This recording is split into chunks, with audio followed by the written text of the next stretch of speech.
Welcome to the Age of Fission radio show with your host, Lonnie Clark. Our dedication to living life joyfully allows us to confront the reality of unmitigated deception and political denial of the harm caused by nuclear and chemical contamination. We demand an end to corporate control of science and suppression of facts for political and financial gain. We are not assets on a balance sheet. We must honestly work together to remediate damage to benefit our planet and humanity.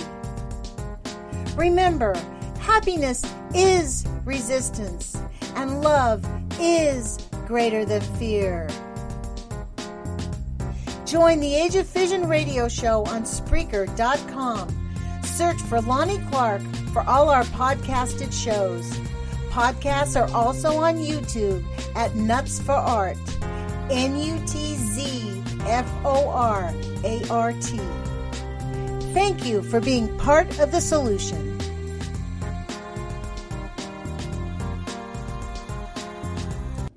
Good evening. This is your host, Lonnie Clark, with the Age of Fission radio show. Today is July 4th, 2019, and I want to thank KEPW 97.3 LPFM. I guess it's FMLP here in Eugene, Oregon. LP means low power, so it's 97.3 FMLP. And you can also listen to us broadcast on streaming at www.kepw.org. My show plays on Thursday nights on KEPW at 11 o'clock at night. I also post up my podcasts on my YouTube channel on nutzforart, that's nutzforart, or my Spreaker channel, which I post up, and I actually don't get any money from any of that, so it's not like an advertisement or anything. I just want people to know where they can find this show. If you hear bits of it on the radio and you're driving around, you can always go to my YouTube channel, nutzforart, nutzforart. And for those of you who've walked up to the top of Mount Pisgah, my photo is a little picture that I took of a fall right as you're crossing the bridge to go the switchback back there. So many of you Northwesterners might recognize that little stream because I took that photo. Today is July 4th, as I said a minute ago, and I want to really reflect on what this means. I report on the contamination of the nuclear industry and the lies that they're perpetrating. This week's is a doozy, and I was just going to spend the hour talking about it. I think last week we discussed the magically delicious, now low-level radioactive waste, which used to be 2 months ago highly radioactive waste, up until Trader Trump decided that he was going to sell it to the highest bidder and allow them to bury it in unmaintained shallow graves in Texas and in Utah. This week's, you just can't, I made a really quick news clip for KEPW, so those of you hearing this in the KEPW streaming area, you may have already heard my 2-minute news clip, but I wanted to discuss this at length. This is just incomprehensible, the story. Trump limits access of the board overseeing the safety at the Hanford site. Donald Trump has limited the ability of the Defense Nuclear Facility Safety Board to go on to all of the legacy sites, not just Hanford. It's all of the sites that were maintained by the Manhattan Project, where they have all this waste they really have no idea what to do with. It's very expensive just to make it not get into the atmosphere. That's really what they're attempting to do. They spend their whole boatload of money trying to keep it out of our water and keep it out of our air. And they're doing not a very good job of either one of it, which is why they just decided to change the rules, right? I find it so offensive. So tonight, because it is the 4th of July, and I have, I made a comment to Louisa Hamachek, who's Miss America, and she's very much optimistic about we live in a free, aren't we grateful to live in a liberal society? We don't live in a liberal society. We imprison more people in our country than any other nation on the planet. The largest percentage of our population is locked up, and we have the largest number of people incarcerated. And we have systematic racism that doesn't even look checked, systematic misogyny that doesn't even get checked. Cops, I mean, a guy just got freed yesterday from, the judge in this case with this guy who murdered the Afghan soldier. The soldier couldn't even get convicted because somebody came in and gave a false confession, which they know is false, but they said it anyways, just to cast doubt so that the people could not convict him. This is the level of justice that we have in the United States.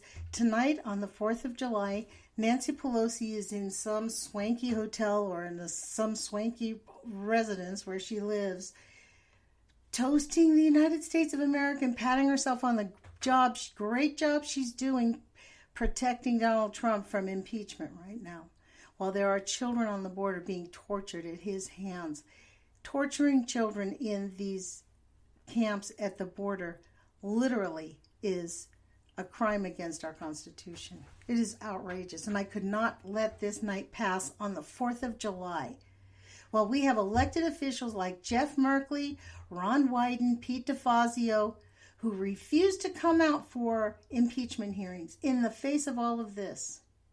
Well, today, Donald Trump, actually, in the last 2 weeks, I have told you how Donald Trump has single-handedly undermined how we are handling nuclear waste in our country, how he's undermining the safety of all of our children. Not only is he going to allow the transport of high-level nuclear radioactive waste across borders onto our roads. I actually called Pete DeFazio's office, and I'm sending them all of this information. And not just his office, but he is the chairman of the Transportation Board. And I talked to them, and I'm sending them this. I'm like, look, it's bad enough that they've magically deemed this 100 million gallons of radioactive waste, not that radioactive contaminated, like low-level radioactivity, so that they can transport with very little security across our state lines. Now they're limiting the access of the Oversight Safety Board, the Defense Nuclear Facilities Safety Board. They are refusing to allow the Department of Energy employees to talk to these people. The only way we'll know if anything's wrong is if the licensees decide that there is something wrong there, and then maybe they'll bring them in. This is the 4th of July, and if you guys think we're free, think again. It is time to get up and demand our democracy. We have got to take however you want to do it. It doesn't matter, and I'm really sick of the cynical people yeah, it's been like this forever. No. Yes, it has. As a matter of fact, ding, ding, ding, you are completely right. That does not mean we have to lay down and take it anyways. We can stand up for democracy. Yes, it's an ideal. It has not been achieved on a wide-scale basis, but it is better than it used to be. I'm on the air. I'm a female. 100 years ago, I probably would have been murdered. Actually, I won't go east of the Mississippi for much of the same reason, because, man, those people scare me. So I wanted to read to you from The Way of Life from Lao Tzu. And for those of you who don't know Lao Tzu, he was a Chinese poet. This is kind of a funny story, but it says that he was born, tradition has it, that he was born immaculately conceived to a shooting star, carried in his mother's womb for 62 years, and born, it is said, white-haired, in 604 BC. He became in due time keeper of the imperial archives at Luoyang, an ancient capital of what is now the Chinese province of Honan. This was a real man, Lao Tzu, but we don't really know where he came from. So, Chinese history is that he was kind of born like baby Jesus out of the stars. So who knows? But listen to his poetry, because 604 BC, we know that's when he was born. So these were probably written 550? I have no idea what years, but something like 550 BC, right? 30, 40, 50 years later. They are completely still prevalent. He talks about the human condition. I'm reading number 18. This book is called Lao Tzu, The Way of Life According to Lao Tzu, translated by Witter Bynner. It's number 18. When people lost sight of the way to live, came codes of love and honesty. Learning came, charity came, hypocrisy took charge. When differences weakened family ties, came benevolent fathers and dutiful sons. And when lands were disrupted and misgoverned, came ministers commended as loyal. Bada bada bing, huh? I mean, I heard Donald Trump today on the television say that the United States commands the air, that we own the air, that all the air. It made me, I pulled out this book, and I read you guys this book when I first started on KEPW, Weapons in Space, forward by Michio Kaku, written by Dr. Carl Grossman. This is completely exactly what's happening, you guys. And I cannot have the 4th of July, especially since it was Donald Trump who basically made the announcement today that the 2020, that we are now going to be the dominant owner of space. The United States is preparing to make space a new arena of war. This is, I'm going to read a page or two from Carl Grossman's book from the forward. It was written in 2001, I'm sorry. U.S. military documents speak of the U.S. seeking to control space and from space dominate the earth below. The U.S. military, furthermore, would like to base weapons in space. Billions of tax dollars are being poured annually into U.S. preparations for space warfare. This is real, folks. Vision for 2020. The U.S. Space Warfare Plan explicitly laid out documents including the Vision for 2020 report of the U.S. Space Command.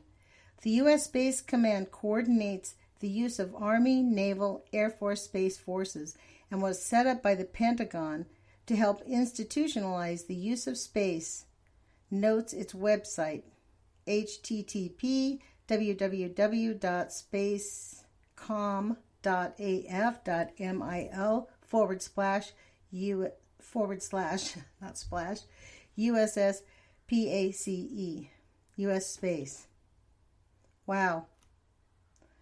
So this is where we're at. Donald Trump at his little militaristic 4th of July thing where he was like feeling pretty full of himself for being able to, I didn't watch the whole thing, but I don't think he even turned it into himself once, which he must have been really proud of himself. He stuck to the program. But he did say that the United States is now the dominant owner of space. I posted it up on my Instagram page. To be honest, it's a complete shock. People need to get into the streets. This is a silent military coup, folks. This is not an accident that we have Nancy Pelosi ignoring her duty to impeach the president for crimes against humanity. We need public hearings, and I'm going to use my space on this show on the July 4th airwaves because I'm on here every week talking about nuclear waste, and in the last 2 weeks, this traitor has upended what little safety, the tiny bits of security that we had surrounding the Manhattan Project sites is literally being thrown out the door by a man with a Bachelor's of Arts degree in husbandry, in animal sciences. You know, it is outrageous that we allow this. We are sitting here silently and going, oh yeah, that's how it's always been. No, it's not how it's always been. Just like in 100 years from now, they're going to be looking at all these mutated children going, yeah, it's always been like this, hasn't it, for at least 100 years? Yes, since we allowed the nuclear industry to just completely get out of control and everybody went, ho-hum, we can't see it, taste it, feel it, so I guess we're not going to get off our rear ends to stop it, to make our elected officials who are responsible for this do their jobs.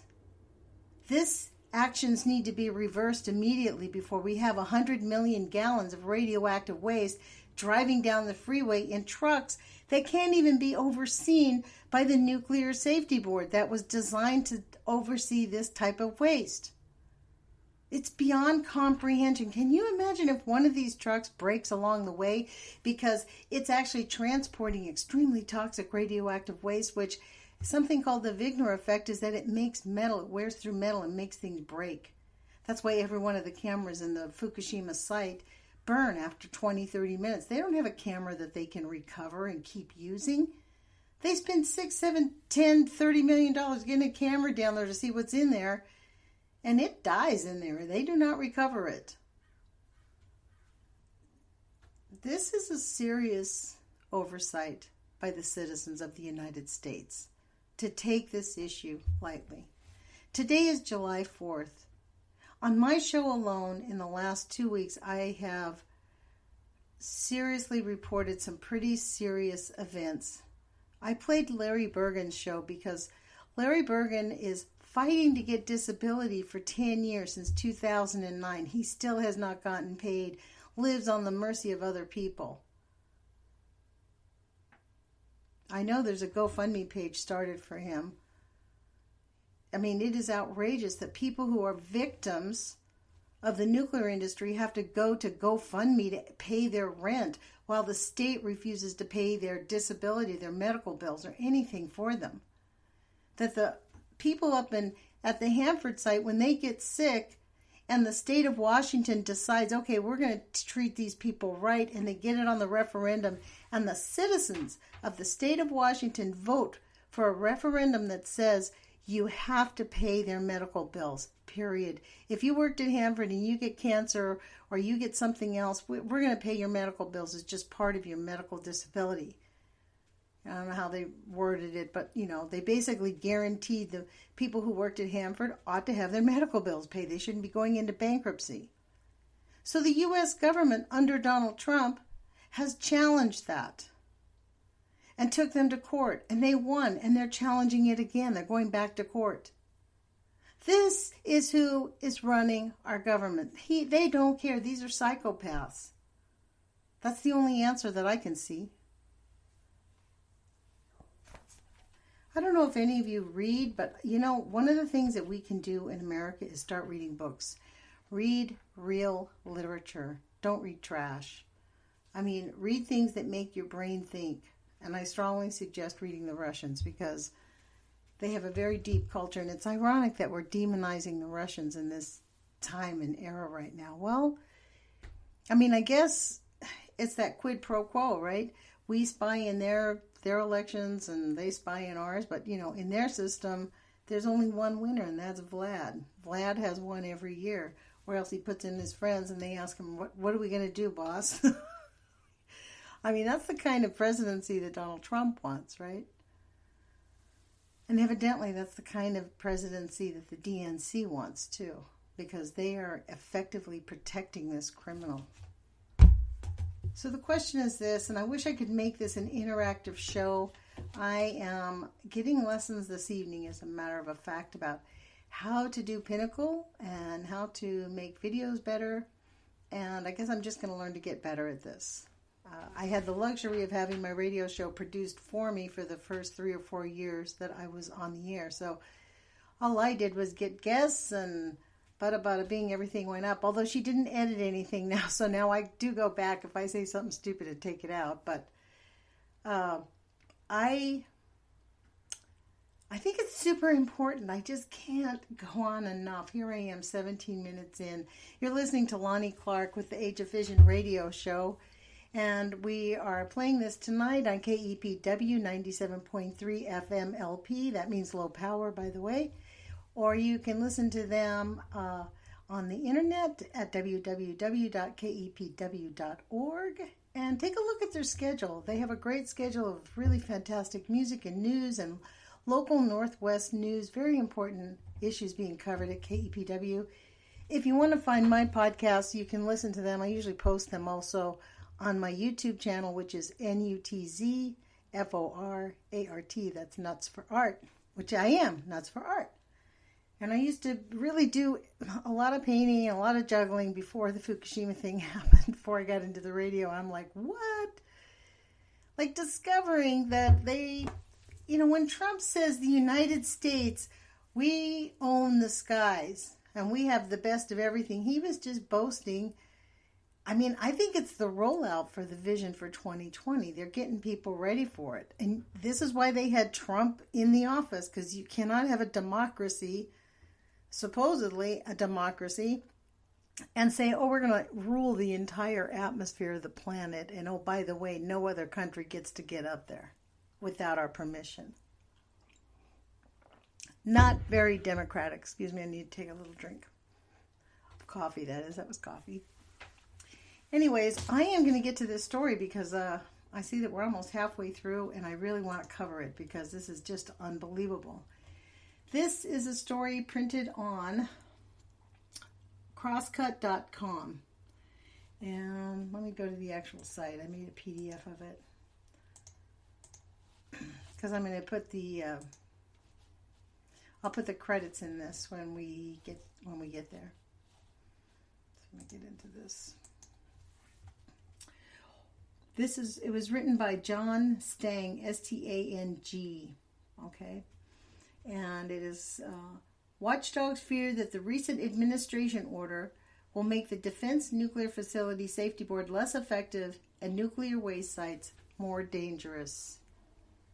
For more than 30 years, the Defense Nuclear Facilities Safety Board has been entrusted with monitoring some of the most radioactive locations in the United States.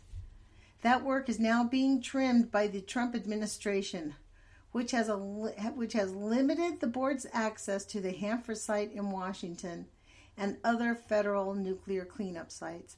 And I reviewed this, and it's all what's called the legacy sites. That's everything attached to the Manhattan Project, and there are lots and lots and lots of them.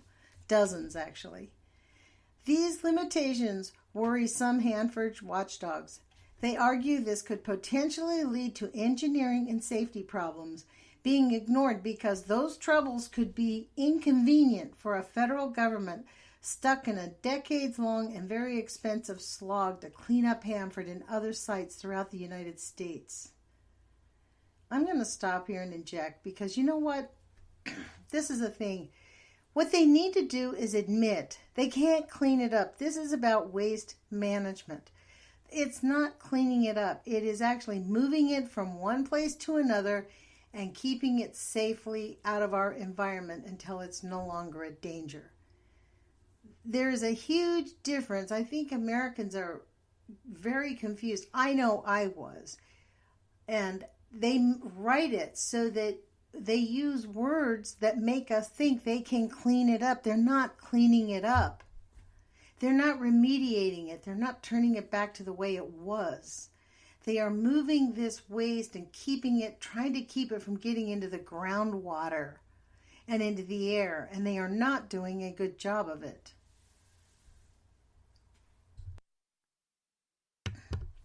Let me get back to the story.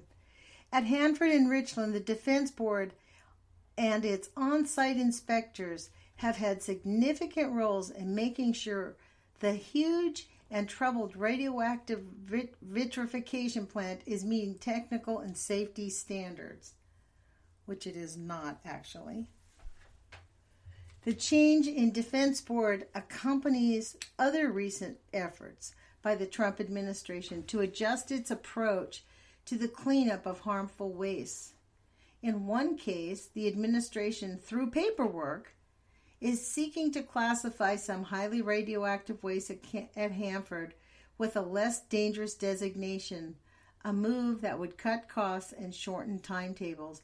And it is not, they did actually do it. It's not like they are attempting. This guy, maybe he didn't have full information, but that actually happened. It's 100 million gallons of the most toxic radioactive waste at Hanford in every single site within the Manhattan Project system. Hanford has the largest section of that waste at 66 million gallons. So there's about 100 and something, just slightly over 100 million gallons of radioactive waste, this sludge. Also, the Trump administration has attempted to lower cleanup appropriations for Hanford and other Department of Energy sites though Congress has had some success in fighting the proposed cutbacks. So you get that? They're actually cutting back the money to these cleanup sites. This is so outrageous.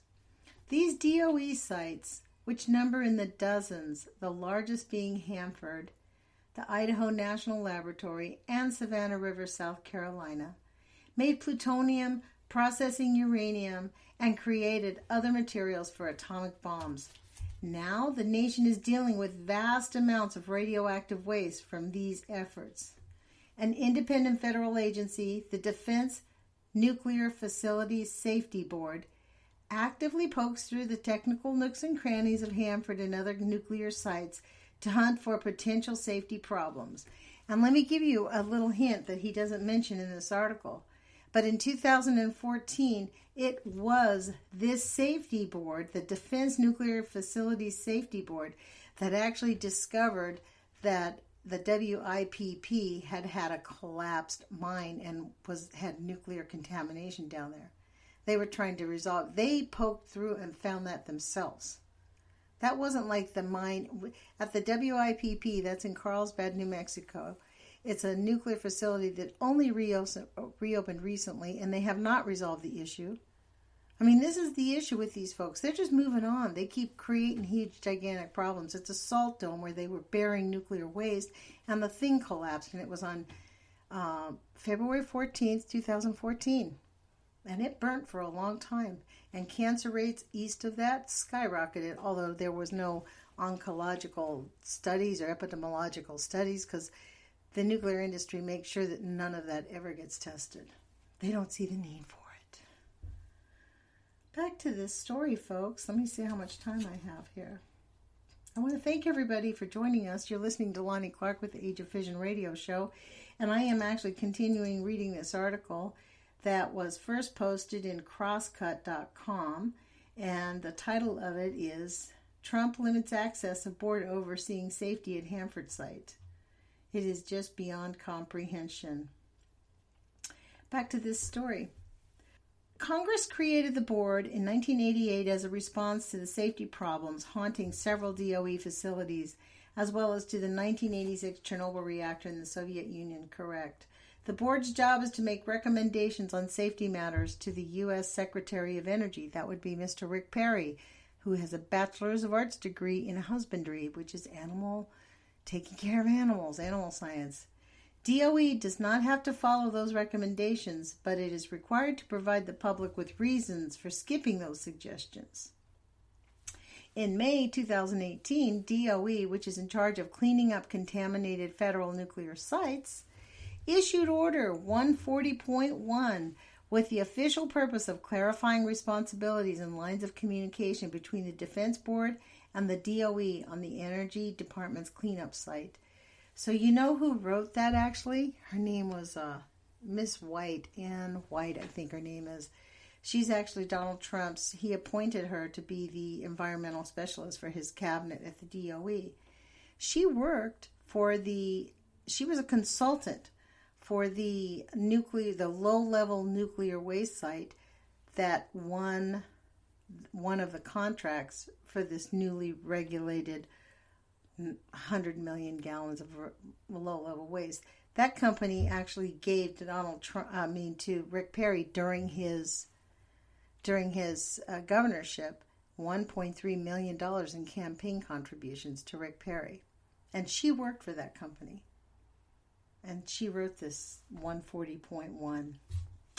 Listen to this. For the past 30 years at Hanford, Defense Board staffers have routinely sat in on internal engineering, budgetary, and project meetings, as well as conducting on-site inspections. From these observations, the staffers have drafted weekly memos sent to the Defense Board and later made public. For example, a weekly memo from last month showed that several workers walked onto a contaminated area without their safety equipment because proper warnings were not posted. Under Order 140.1, the Defense Board staff has less access to meetings and on-site locations to learn what is right or wrong and what new problems are beginning to surge. Hanford observers working both inside the government and operating independently say that Order 140.1 undermines that process in three major ways. The first is that the Defense Board no longer has the authority to inspect sites that the DOE says do not endanger public health. In other words, DOE is allowed to unilaterally designate where the Defense Board is allowed to look for problems. The second involves the information the Defense Board staff is allowed to look at. Order 140.1 puts draft documents and internal meetings off limits to the board staff. The third area of concern is related to DOE employees and contractor workers who, under the new order, are not allowed to speak with the Defense Board staff without permission from DOE. Imagine that. We're worried about this. The DNFSB conducts the only independent oversight for nuclear safety. To me, this is a pretty blatant move to get them out of the picture, said Tom Carpenter, Executive Director of Hanford Challenge, the Seattle-based Hanford watchdog organization that specializes in whistleblower issues. It was Tom Carpenter and the Hanford Challenge who actually helped those workers get their compensation paid, and they spearheaded this efforts. You can go to hanfordchallenge.org and sign up for them. We are their neighbors. We are in Hanford, folks. We're in Eugene, Springfield area. We are not that. In fact, as Louisa and I were talking about, we'll be putting up our, at least on my Nuts for Art channel, where I'm going to be putting up the video that Louisa and I did, where we have started. We're going to offer KEPW a half-an-hour radio show, specifically dedicated to closing down the Columbia Generating Station. And it's going to be called The Last Nuke. And we've done our first radio show. I've got to edit it a little bit. I'm going to post it up on Nuts for Art. And then we're going to do it whether KEPW picks it up or not. But we'd like to have it on. It's a half-an-hour show. We want people to close down the Columbia Generating Station before it's too late. So back to this story. And if I have time, I'll talk to you about why I say before it's too late. So back to Tom Carpenter, who, by the way, you guys really need to go. I'm going to tell you that again. HanfordChallenge.org. Just like it sounds. HanfordChallenge.org. It's definitely not fair for DOE to roll back access, says Ken Niles, Assistant Director for the Nuclear Safety of the Oregon Department of Energy. Senator Patty Murray, Democrat of Washington, is keeping close tabs on the Defense Board issue. Senator Patty Murray is committed to full transparency and oversight of DOE operations, particularly those that impact worker safety, our environment, or public health. Additionally, Senator Murray is actively engaging on the topic to ensure the board's oversight role is reinstated and is exploring legislative options, says Murray's spokesman, Michael Brewer. Doesn't that sound like a statement? I mean, for real, it's almost an insult. Blah. I wish these people would stop taking public relations classes and just be themselves. Washington's Department of Ecology said it's keeping tabs on the issue as well, but has not settled on what it wants to do. Hanford Advisory Board Chairman Susan Leckband of Benton City said Order 140.1 is on her group's radar, but it has not yet seriously discussed making any formal recommendations. That's the Hanford Advisory Board. The chairman's name is Susan Leckband of Benton City. The advisory board is a Northwest panel created by DOE, the state and environmental protection agency, to provide advice on Hanford's cleanup. Its 32 members cover the entire Hanford political spectrum, from tribes to local governments to business interests to unions to environmental organizations. When Crosscut approached the Defense Board and DOE, both referred to publicly available letters and testimonial transcripts made in the past year. The board held public hearings on the topic in Washington, D.C. and Albuquerque, New Mexico in August of 2018 and February of 2019. And let me check my time. I'm beginning to feel like, no, we got plenty of time. Awesome. In the August 2018 hearing, Dan Brulette, Deputy Secretary of Energy, said the new limits merely make clearer the respective responsibilities of DOE and the Defense Board. Cooperation between the two entities will not be hindered, he argued. Right, it won't be hindered because it ain't going to happen. Brulet's testimony focused on the Defense Board staff being denied access before final decisions were made on budgets, engineering designs, and plans for specific projects. We reserve the right to control information in the pre-decisional phase, said Brulet. It's an ineffective use of our resources and yours to pursue them interim staff positions that are ultimately not relevant, interesting though they may be. This will ensure that our subject matter experts can freely offer ideas and conceptual solutions, as well as ensuring our accountability and ownership of the resulting decisions. We will consider and share this information on a case-by-case basis if we believe the information is mature enough to make the interaction valuable. Wow. So they get to unilaterally decide what is safe and what is not. At the August 2018 hearing, the DOE officials acknowledged that the Defense Board, the public, and unions were not consulted before Order 140.1 was unveiled. On September 17, 2018, Acting Defense Board Chairman Bruce Hamilton wrote a letter to Energy Secretary Rick Perry to say that DOE officials at the August hearing did not adequately cover the board's concerns. Citing existing federal laws on nuclear cleanup, Hamilton argued that DOE is legally required to cooperate with the Defense Board staff members, allowing them ready access to facilities, personnel, and information, unquote.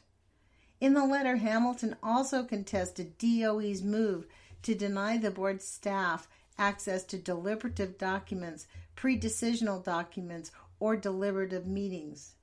There are no limitations on the board's access to this type of information contained in the Atomic Energy Act.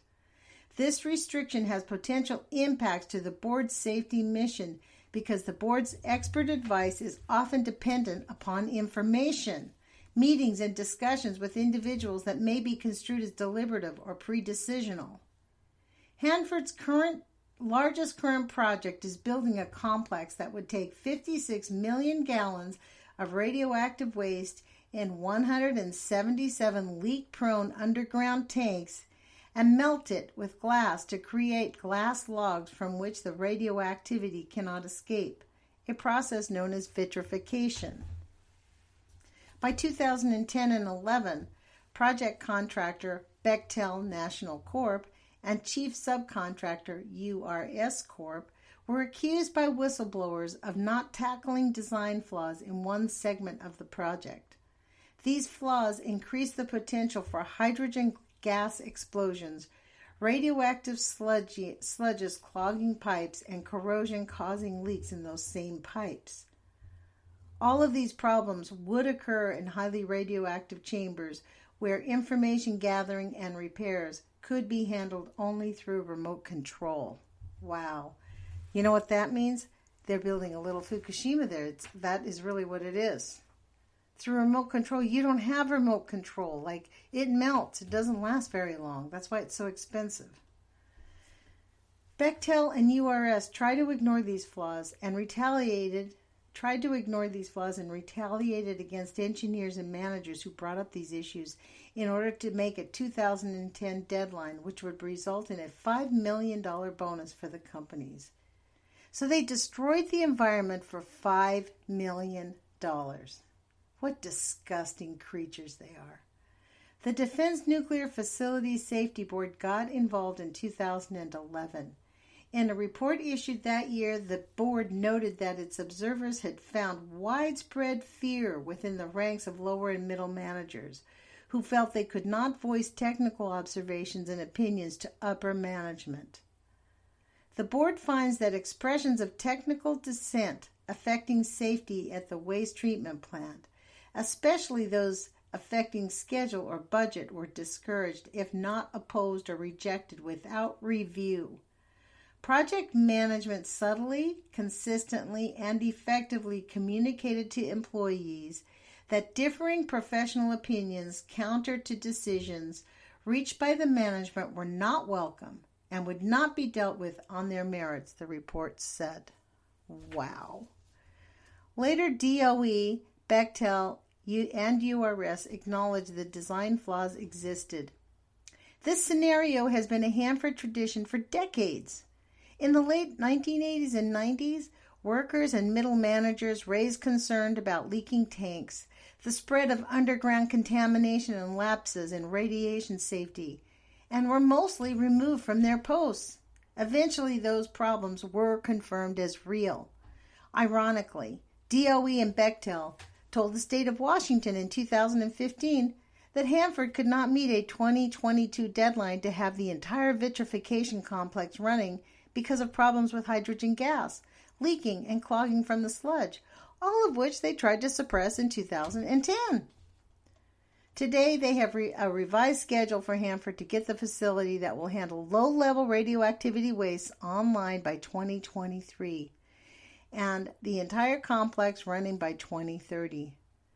The $17 billion project had an original budget of $4 billion with a target of 2009 to begin vitrification. Oh my God, can you imagine if they are going to try to put some of this low-level radioactivity in that they've just reclassified as low level and put that into these facilities? Oh my God. We really have got to stop this, folks. 2 senior DOE managers at Hanford were ousted around the turn of the century when they argued that the $4 billion budget was unrealistically low. That's hilarious. The managers get fired for saying, $4 million, that's billion. $4 billion is not enough, folks. We're going to need more of that. Wow. But also now the DOE wants to classify some highly radioactive tank waste into less dangerous low-activity waste. Such a change would allow some waste destined to begin vitrification in 2030 to be switched to the less complicated 2023 facility. I was right. That's what they're going to do. The Defense Board has not yet weighed in on that proposal, which is hotly contested by the state of Washington. Herein lies they limited, that is the reason they have limited the access. Ding, ding, ding, ding, ding. This cat gets to it at the end of the thing, at the end of his article. Meanwhile, the Trump administration also wants to trim the overall staff of the Defense Nuclear Facility Safety Board. And the Trump administration's budget fiscal request for 2020, which begins in October, the Defense Board faces a budget reduction from $31 million in fiscal 2019 to $29.45 million. The proposed fiscal 2020 budget calls for the Defense Board to have 100 full-time employees, compared with 117 in fiscal 2019. The Defense Nuclear Facility Safety Board Chairman Bruce Halleman told the U.S. House Subcommittee on Strategic Forces on April 9th. Wow, that's the end of the article. So I think at the end of this article, we actually see why those two things came out together.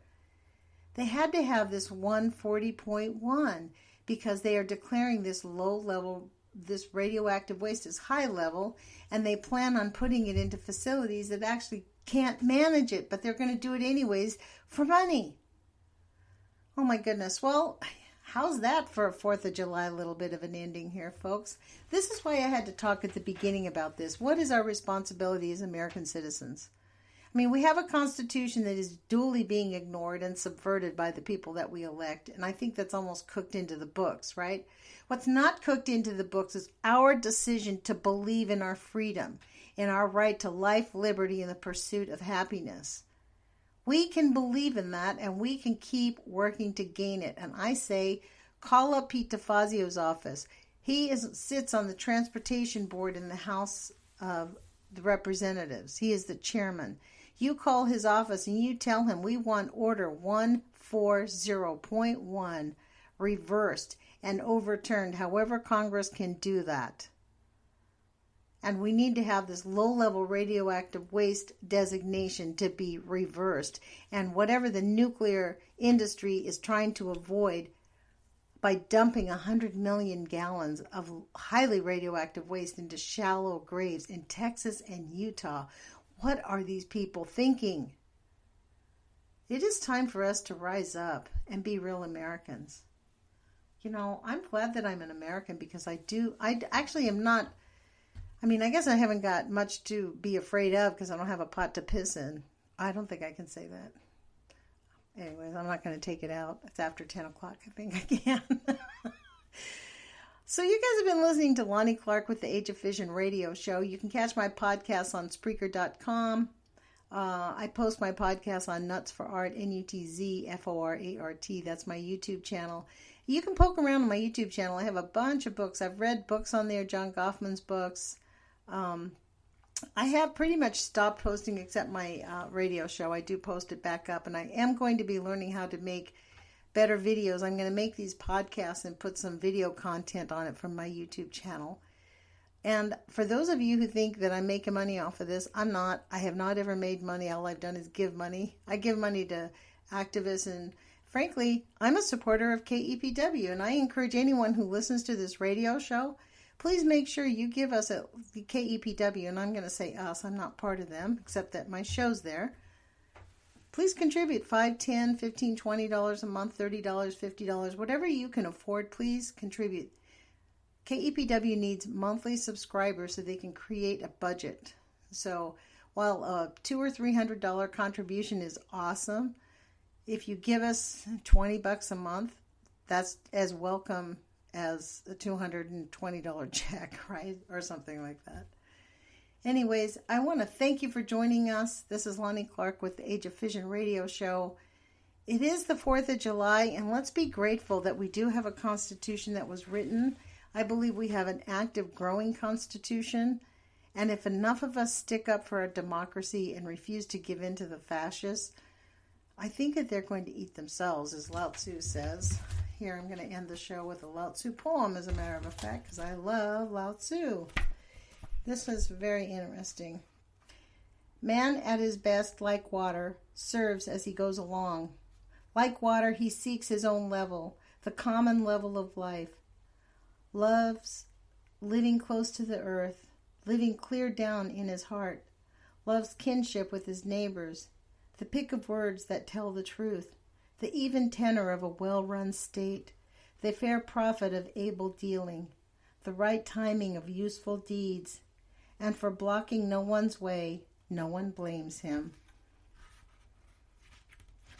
There you go. That was written 600 AD, you guys, and I think it's because we are just humans. This is what it is, and so every culture creates a way for people to live. The question is, what do we value most? And when people say that we value our freedom, well, I think engaged in that freedom is a responsibility to treat each other with respect and honor. Because while we are free to live our lives, we also have an obligation on the opposite side of that to respect other people's freedom to live their lives. And I think that's one of the things being an American, we sort of take that for granted. We think we're the only country that has rights, right? Americans think that everybody else doesn't have it as good. That's because most Americans don't travel. This is how we ended up with the traitors in the White House. This is how we end up with Nancy Pelosi deciding she's going to meet out the impeachment phase just to suit her own political gain. It's a dangerous game that we are the pawns in.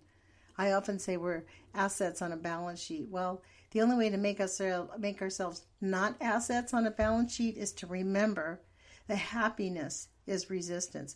Do what makes you happy. Follow your heart. I mean, I actually do this radio show. It doesn't drag me down to do this radio show. It lifts me up. I'm grateful that I can pay attention to this nuclear contamination and go on the air once a week and talk to people about it and say, hey, man, we got to rattle the cages because they are literally about to kill our grandchildren. That's what this is all about. I have it's the only thing I can think of.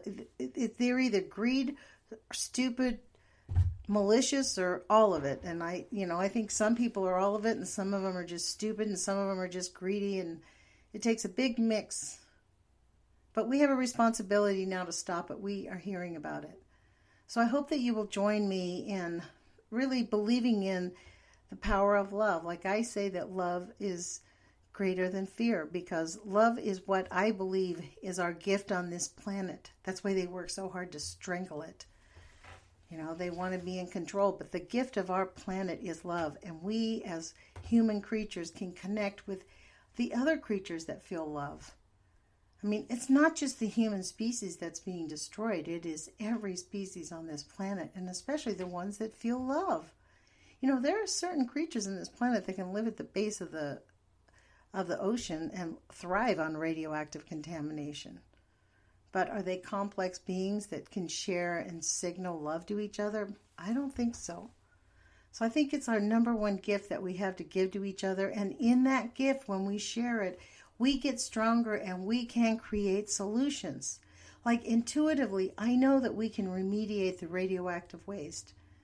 Charlotte Anthony, who used to run, she's a permaculturist, and she's worked for Victory Gardens for All.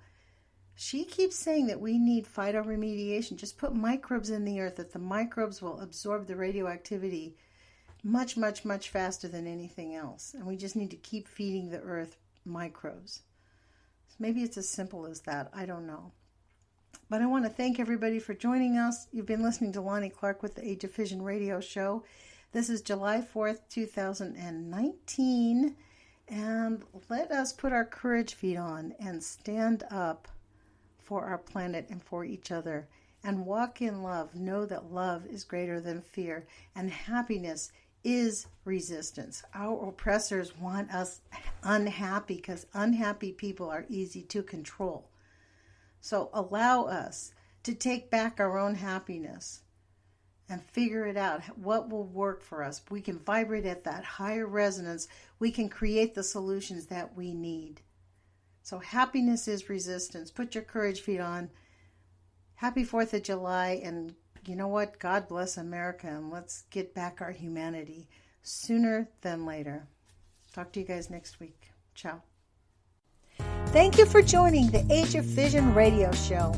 Please like, subscribe, and share on Spreaker.com or on the YouTube channel nutzforart, nutzforart. Send all comments and ideas to Lonnie Clark at ageoffission@gmail.com. We urge all, especially scientists and politicians, to follow the words of our beloved American icon, Mark Twain.